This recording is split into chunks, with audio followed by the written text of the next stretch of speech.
Hello guys, welcome to my YouTube channel. আজকের ব্লগটা হলো গিয়ে বাসায় গ্যাস না থাকার কারণে সকাল সকাল উঠে হোটেলে রওনা দেওয়া। তো সকালে রাস্তাঘাট একটু ফাঁকাই থাকে, দেখতেই পাচ্ছ সকাল সকাল রাস্তাঘাটে কোনো লোকজন নেই। তো আমরা সকাল সকাল বার হলাম হোটেলে যাওয়ার জন্য।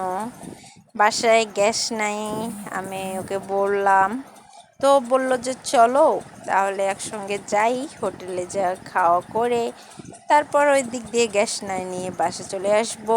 আমি কই আচ্ছা চলো যাই।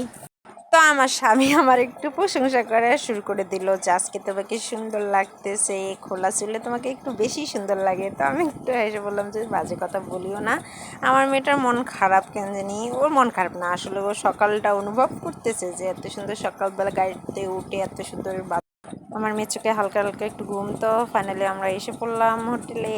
হোটেলে এসে দেখি পুরা হোটেল খালি। তো অর্ডার করে দিলাম আমরা আর সবজি।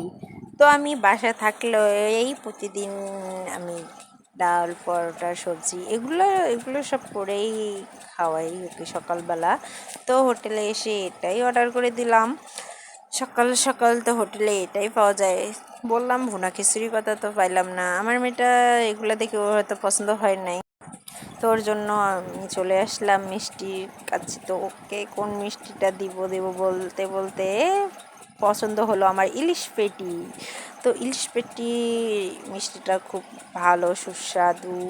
আমি খাইছি একবার অনেক দিন আগে, তো আমার মেয়েকে এটাই খাওয়াবো। তো অনেক রকমের মিষ্টি আছে, কেন জানি আমার ইলিশ পেটিটা খুব ভালো লাগে, যে না আমার মেয়ে এটাই খেতে পারবে, এটা একটু শক্ত টাইপের। তো আমাদের নাস্তা আমাদের টেবিলে হাজির। তোমরা দেখতেই পাচ্ছ আমরা কি কি অর্ডার করেছি, তার সঙ্গে ডিমও অ্যাড করে নিয়েছি আমরা গরম গরম। আর আমার মেয়ে মজা করে খাচ্ছে ইলিশ পেটি। ও যে এত বড় ইলিশ পেটি খেতে পারবে না সেটা আমি আগে থেকেই জানতাম।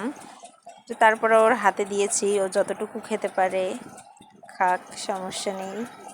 খুব খুব মজা লাগতেছে হয়তো। আমার মেয়ে আসলে মিষ্টি খুব পছন্দই করে। তো চলে আসলাম বাইরে কফি খেতে। তো রাস্তার পাশে একটা দোকান দেখে আমরা দাঁড়িয়ে পড়লাম। তো দুটো কফি অর্ডার দিলাম। তো আমি কটা রিলিজ ভিডিও বানালাম যে সকাল সকাল একটু কফি খাওয়ার রিলিজ ভিডিও বানাই। তো ওর বাবা করছে যে থাক, রিলিজ ভিডিও করা লাগবে না, তুমি আগে কফিটা খাও। বলে কফিটা নিয়ে নিলাম হাতে। তো কফি খাওয়ার শেষে ও বাবা মেয়ে রিলিজ ভিডিও বানাচ্ছে। তো আমি দোকানে বিল দেওয়া শেষ করলাম। তো বাবা মেয়ে ভিডিও বানালো কয়েকটা।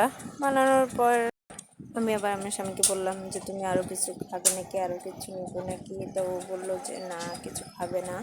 তো তাই আমি টাকাটা ঠিকভাবে গুনে নিলাম। তো নেওয়ার পর ও ফেলাই দিলাম একটা টাকা। তো হাসছি, বলতেছে তুমি এইটুকু টাকায় সামলাইতে পারতেছো না।